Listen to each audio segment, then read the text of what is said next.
Hello and welcome to Inside Science. Guys, if you adopt three approaches in prelims, you can attempt maximum number of questions and can score very high. First approach is doing static plus current affairs diligently. Second approach is doing your previous year questions, that is at least 5 to 6 years of previous year questions. In every end of the lecture, we are providing two previous year questions. In that manner, we can complete all those questions asked in previous years. You can do that. Third of all, your elimination method.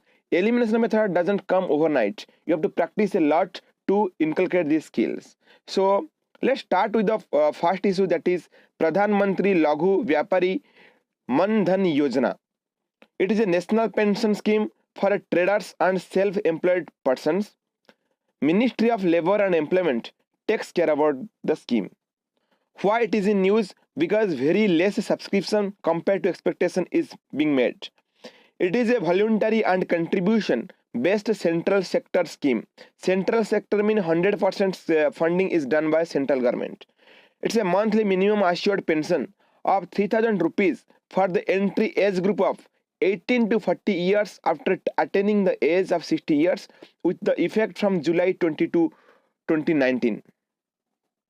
The government makes matching contribution in the subscriber's account. The scheme is based on self-declaration as no documents are required except bank account and Aadhaar card. What is the eligibility of the scheme?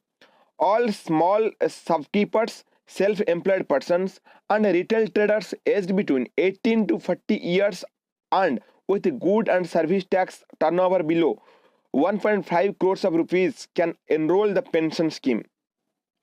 To be eligible, the applicant should not be covered under the National Pension Scheme Employees State Insurance Scheme and the Employees Provident Fund or PN income tax assessed. Then we'll move to the next issue, that is APEDA, Agricultural and Processed Food Products Export Development Authority. Recently, 800 FPOs, that is Farmers Producers Organizations, registered on Farmers Connect portal of APEDA. A Farmer Connect portal has been set up by APEDA on its website for providing a platform for farmer producer organization and farmer producer companies to interact with exporters. The Agricultural and Processed Food Products Export Development Authority was established by the Government of India under the Agricultural and Processed Food Products Export Development Authority Act 1985. Then the authority replaced the Processed Food Export Promotion Council, that is PFEPC. APEDA under the Ministry of Commerce and Industries promotes export of agricultural and processed food products from India. And Farmer Producer Organization, that is FPO, formed by a group of farm producers, is a registered body with producers as shareholders in the organization. Then the next issue is SSR Policy. 107th Indian Science Congress considered the importance of communication and community outreach programs to make people aware about scientific research. The Department of Science and Technology also mentioned about the center's policy on implementing scientific social responsibility. So there is a term also you might have aware about that, corporate social responsibility. When the corporate or business bodies consider the social and environmental concerns and give some contribution, you can say in a 3-year 2%, this is known as corporate social responsibility. In that manner, scientific social responsibility is there as well. SSR is the confluence of scientific knowledge with visionary leadership and social conscience. It is about building synergies among all stakeholders in scientific knowledge community and also about developing linkages between science and society. Then what are the objectives of the scheme? It aims to harness the voluntary potential in the country's scientific community to strengthen science and social linkages. This primarily involves bridging science-society, science-science and science gaps, thereby bringing trust, partnership and responsibility of science at an accelerated peace towards achieving social goals. A question of mains is like that. Write a short note on National Mission on Sustainable Agriculture. So actually, by mistakenly it has been put. There is nothing to do with sustainable National Mission on Sustainable Agriculture. This is a wrong place question. Please ignore this. So the next issue is state regulation of minority institutions. The Supreme Court held that the state has the right to introduce a regulatory regime in the national interest to provide minority educational institutions with well qualified teachers so that they can achieve excellence in education. Minority institutions have the fundamental rights under Article 30 of the Constitution to establish and administer their educational institutions according to their choice. However, they can't ignore the regulations recommended by the state. The important is very, very important. The statement is very, very important.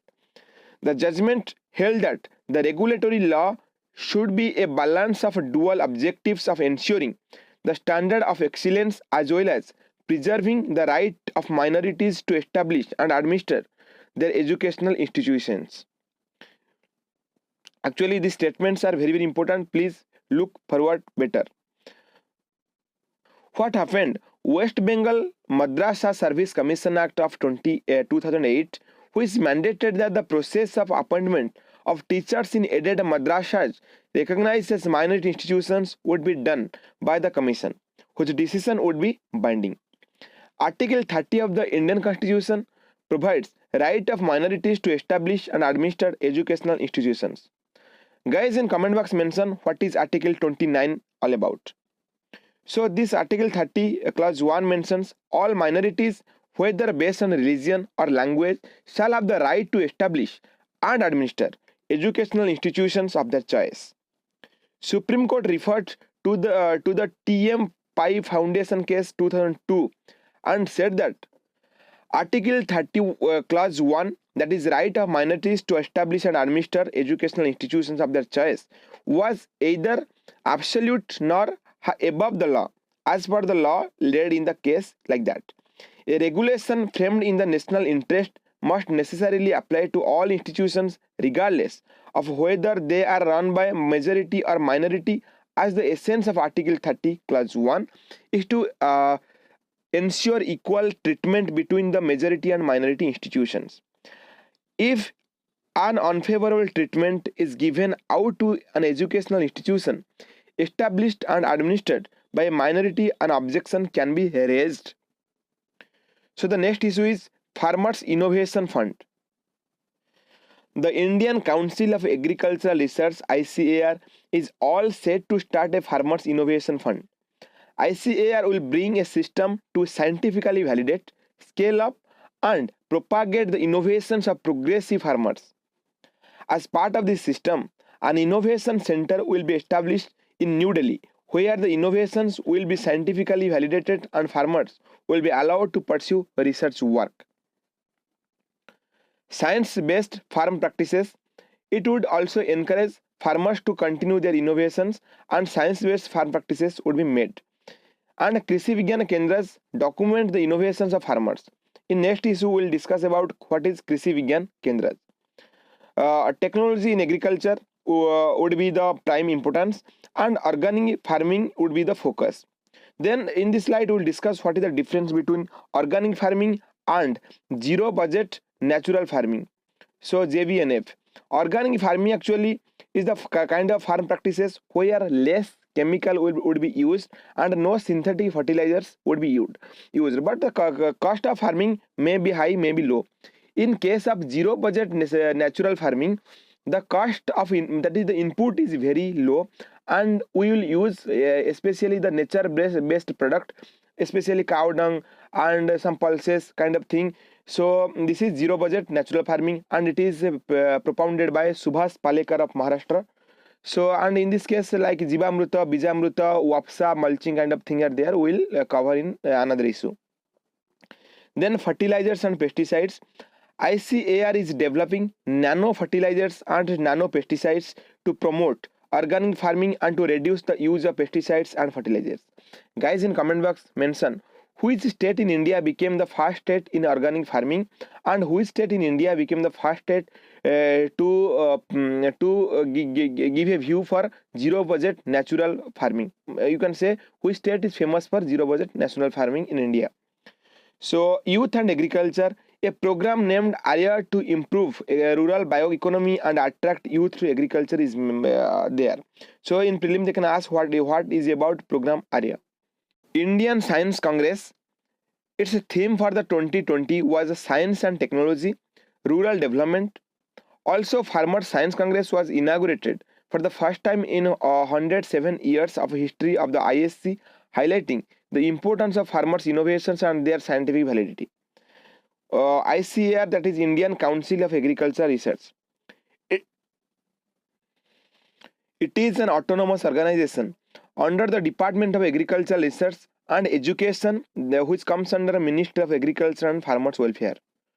And it was established on 16 July 1929 before independence. It is important. And was formerly known as Imperial Council of Agriculture Research. And it is headquartered in New Delhi. Then let's discuss what is KVK, that is Krishi Vigyan Kendras. Actually, suppose here is your ICAR is there, and here is your farmers. So actually ICAR is the scientific body where research and development made. After that it should reach to farmers. What KVK does, KVK became the intermediary between these two things, that is ICAR and farmers. So it is an integral part of National Agriculture Research System, which aims at assessment of location specific technology modules in agriculture and allied enterprises through technology assessment, refinement and demonstrations. These are 100% funded by Government of India. Guys, remember, in each district at least one KVK should be there, and it is the mandate. The first KVK was established in 1974 at Puducherry. That is important. Then NetsCofan, Union Health Minister has launched NetsCofan, a network of research and academic institutions working in the area of food and nutrition. It would comprise of 8 group of institutions working in the different areas: biological, chemical, nutrition and labeling, food of animal origin, food of plant origin, water and beverages, food testing and safer and sustainable packaging. It would identify research gaps in respective areas and collect and develop database on food safety issues for risk assessment activities. Then let's discuss the prelim 2017 question. Which one of the following objectives is not embodied in the preamble of the Constitution of India? Options are liberty of thought, economic liberty, liberty of expression and liberty of belief. Option B would be the right answer. It is not embodied in the preamble of Constitution. Then the next question, which is asked in prelims 2017, like that: which of the following are the objectives of National Nutrition Mission? To create awareness relating to malnutrition among pregnant women and lactating mothers. Right answer. To reduce the incidence of anemia among the young children, adolescent girls and women. Right answer. To promote the consumption of millets, coarse cereals and unpolished rice. This is not included. Wrong option. To promote the consumption of poultry and eggs. This is also a wrong option. Option A is right answer. This is actually a very much factual question. It is very difficult to eliminate. Suppose you can eliminate 4, still B would be there. So this is very factual. Please try to eliminate. Develop a skill regarding that. Then the CSAT question of prelim 2019. Let's discuss. Sunita cuts a sheet of paper into 3 pieces. Length of first piece is equal to the average of the 3 single digit odd prime numbers. Single digit odd prime numbers, please remember it. And length of the second piece is equal to that of the first plus 1/3 of the length of the third. The third piece is as long as the other 2 pieces together. The length of the original sheet of paper is what is the answer? So please solve the question, and after that you can see the answer. Let's solve the question first. Suppose this is A, B and C are the 3 pieces of paper, and the length suppose are X, Y and Z, and they are asking X is equal to 3 odd prime numbers. 2 is a prime number but it is not odd, that's why we considered 3 plus 5 plus 7 by 3 is the X would be 5. And the second statement says length of the second piece is equal to that of the first plus 1/3 of the length of the third. That does mean that y is equal to 5 plus z by 3. So, and the third statement says third piece is as long as the other two pieces together. So in this regard, z would be x plus y. That does mean that z would be x plus y plus here is equal to 5 plus z by 3. We can replace y here. Then z would be 10 plus z by 3, and we can find by solving z is equal to 15. So put the value of z here, and you can find the value of y as 10. So the original length would be 5 plus 10 plus 15, that is your 13 units. That is option would be answer D. Thank you guys. Have a nice day.